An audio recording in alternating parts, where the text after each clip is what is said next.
से लेकर पृथ्वी की सीमित परिधि तक हर चीज अपने केंद्र की ओर आकर्षित होती है।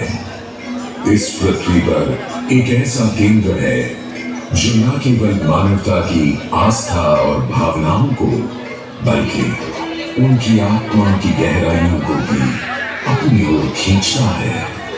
महाकुंभ क्या है वह शक्ति जो हम सबको एक सूत्र में बांधती है?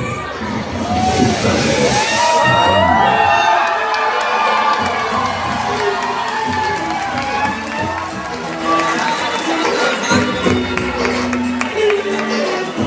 किंतु गंगा क्यों? क्योंकि गंगा कोई नदी नहीं है, आस्था की अविरल तरल धारा है गंगा। विश्वासों की वाणी में संस्कृति की सरिता है गंगा। और इस स्थान पर इस प्रयागों के राज में श्वेत रंगा गंगा का संगम होता है अपनी दो बहनों श्यामल वर्ण यमुना और अदृश्य सरस्वती से। और इस त्रिवेणी संगम के कारण भी यह जगह इतनी महत्वपूर्ण हो जाती है। गंगा के उद्गम के बारे में जो पौराणिक कथा प्रचलित है वो बड़ी ही रोचक और मनमोहक है।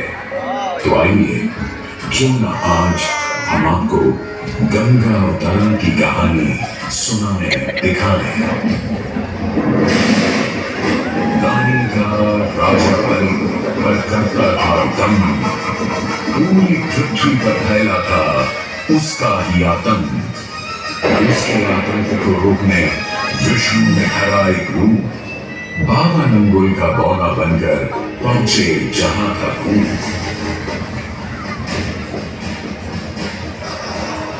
सारे दरबारी बौने ब्राह्मण पर हंसे, पर बलि ने जब उसे दान मांगने को कहा तो उसने कुटिया बनाने को केवल 3 पग भूमि मांगी। पर जब बौने ब्राह्मण ने भूमि नापनी शुरू की तो जैसे भूचाल दिया गया। वामन ने पहले पग में पूरी धरती नाप ली और अगले कदम से स्वर्ग। ब्रह्मा जी ने भगवान विष्णु के चरण धोकर उस जल को अपने कमंडल में भर लिया। और अब वामन अवतार ने अपना तीसरा पग बलि के सिर पर रख उसे पाताल लोक भेज मुक्ति दे दी।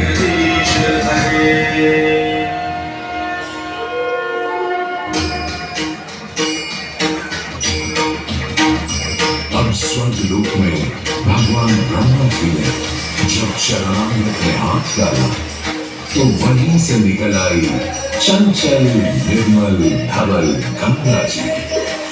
पवित्रा किंतु चंचला, आज से तू मेरी पुत्री और नाम तेरा गंगा।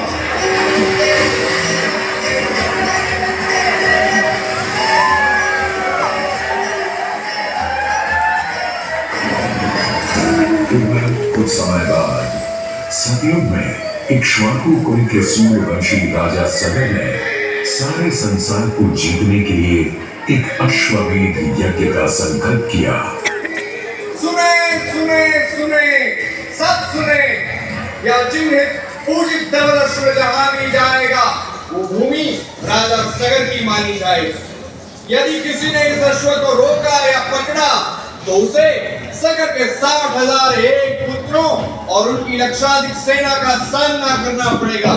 सुने सुने सुने।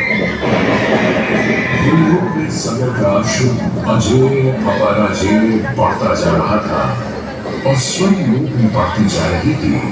देवेंद्र इंद्र की दुर्गा डरकर वो अश्व को रोकने की युक्ति लगाने लगे। इंद्र ने राजा सगर के उस घोड़े को चुरा लिया और छल से महर्षि कपिल के आश्रम में बांध दिया। घोड़े को खोजते हुए राजा सगर के 60,000 पुत्र महर्षि कपिल के आश्रम में पहुंचे। वहां घोड़े को बंधा हुआ देख क्रोधित पुत्रों ने कपिल मुनि को घोड़ा चोर समझा और उन्हें अपशब्द कहने लगे।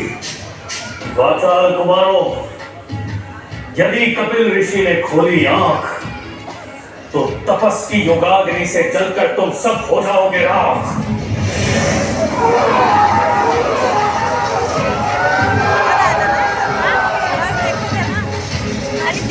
दिख नहीं रहा ना। हाँ अब वो उसको दिख नहीं, वो बैठ के भी तो नहीं दिख रहा है। न अश्व का पता था न पुत्रों का कोई समाचार। पिता का दुख देख पुत्र अंशुमन चल पड़े खोज पर। जब महर्षि कपिल के आश्रम पहुंचे तो देखा अश्व को और साथ ही अपने 60,000 भाइयों की भस्म को। महर्षि से की क्षमा याचना और पूछा तर्पण का उपाय। तुम्हारे भाई थे घमंडी, अविवेकी और अभिमानी। भस्म कर दिया उन्हें मैंने, जो उन्होंने मेरी नहीं मानी। गंगा जल, केवल गंगा जल ही दे सकता है मुक्ति उन्हें, जो भस्म हुए तुम्हारे परिजन।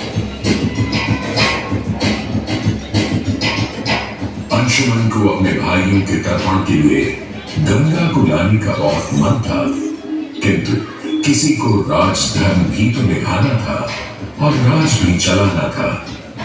देखते देखते 7 पीढ़ियां गुजर गईं, पर 7 पीढ़ियों के बाद समय आने पर राजकुमार भगीरथ ने राजा बनने से साफ मना कर दिया।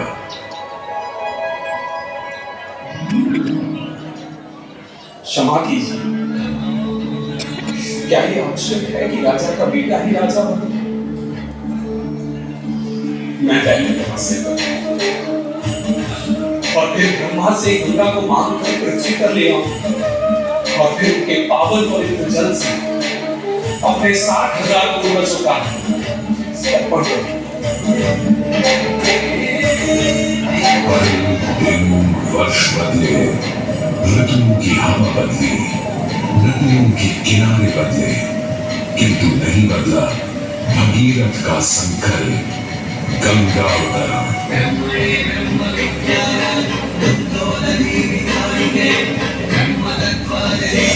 पुत्र भगीरथ, हम तुम्हारे तप से प्रसन्न हैं। बताओ क्या आशीर्वाद चाहिए?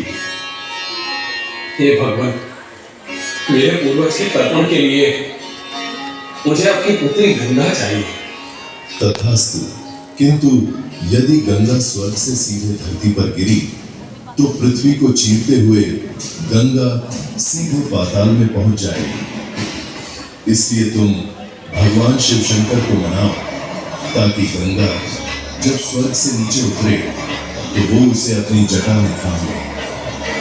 अब भगीरथ ने एक अंगूठे पर खड़े होकर भगवान शंकर को मनाने के लिए शिव शंकर का जाप शुरू कर दिया।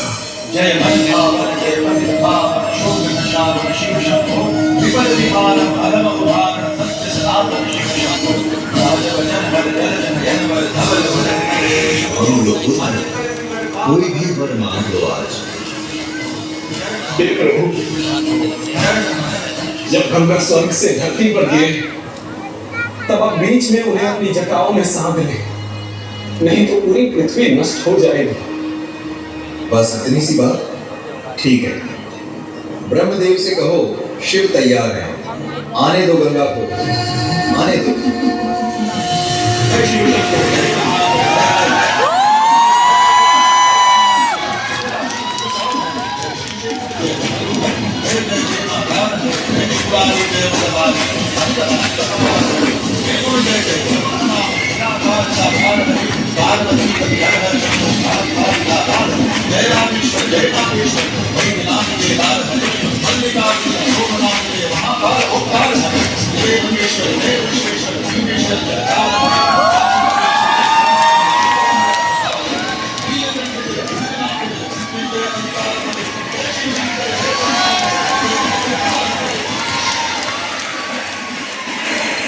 और यूं गंगा ने भगीरथ के साथ गंगा सागर जाकर सगर के पुत्रों का उद्धार किया।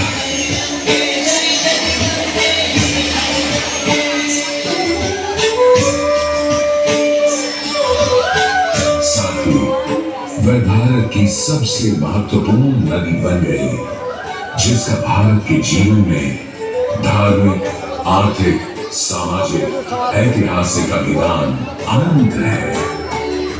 हे मां गंगे, हे जगदम्बे, हे मां गंगे। मोक्षदायिनी गंगा का यमुना और सरस्वती के साथ त्रिवेणी संगम मोक्ष का संगम है।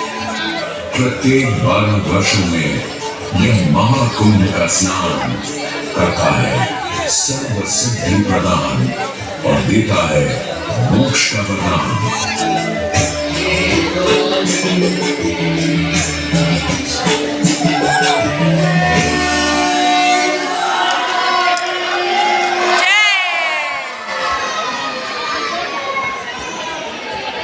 इसमें भी पानी अंदर